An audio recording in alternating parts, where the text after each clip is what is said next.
jour-là, c'est un jour important pour nous, les partisans de Ahlul Bayt. Nous qui suivons la famille du prophète Mohammed sallallahu alayhi wa sallam. C'est-à-dire que ce jour-là, c'est le 40e jour de l'imam Hussein. L'imam Hussein, c'est qui? C'est le petit-fils du prophète. L'imam Hussein, il a été massacré à Karbala avec ses frères, ses enfants et ses talibés. Et je peux dire qu'au moins, il y a eu plus de 70 personnes qui ont été massacrées ce jour-là. Pratiquement, c'était la famille du prophète. Et ses femmes, les sœurs, les enfants, tous ont été captivés. Ils les ont amenés au palais de Yazid. Et quand ils les ont amenés au palais de Yazid, Yazid était très content. Il a même décrété ce jour-là, c'est-à-dire le 10e jour du mois de Muharram, comme un jour de fête. La fête, c'est-à-dire pour montrer, pour fêter la victoire des Omeyyades sur la famille du prophète. Et c'est ce jour-là, cet événement-là de ce jour, que nous, beaucoup de nos frères et sœurs, fêtent ici dans nos pays, comme Tamkharit, Tadjabon, etc. Maintenant, quand l'imam Hussein a été tué, les soldats de Yazid et de Ibn Ziyad ont coupé les têtes de tout le monde. Ils ont ramené les têtes au palais de Yazid. Ça, c'était la pratique à l'époque. Quand il y a une guerre, les gagnants, ils coupent les têtes des autres, ils les ramènent. Donc, ils ont ramené les têtes de la famille, les enfants du prophète, au palais de Yazid.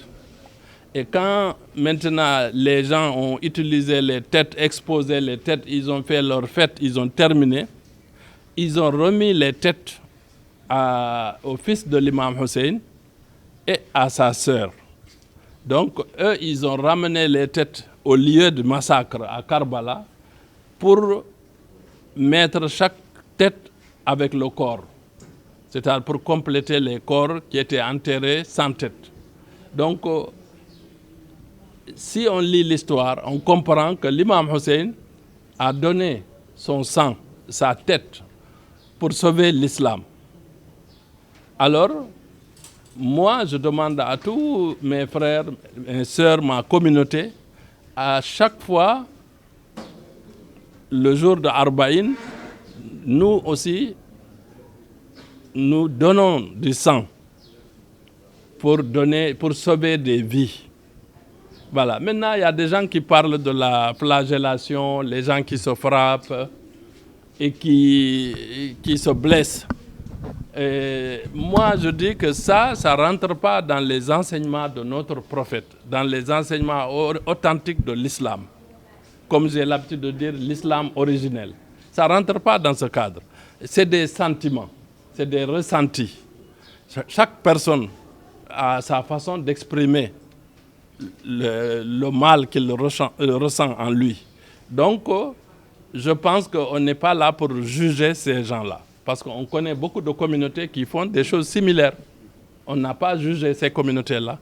Moi, j'aurais aimé voir toutes les personnes qui ont des partisans ou des gens qui les écoutent. J'aurais aimé qu'eux aussi, ils fassent des initiatives comme ça, qu'ils donnent du sang. Parce que nos frères dans les hôpitaux en ont besoin, ils sont en souffrance.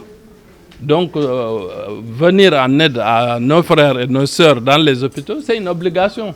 C'est vrai, on est à Dakar, on est en train de donner du sang. Mais on sait très bien que dans des endroits comme Touba, aujourd'hui, ils ont besoin du sang. Et je pense que ça, c'est valable dans tout le pays. Donc, l'idéal serait qu'à chaque événement important, même qu'on puisse programmer aussi un don de sang.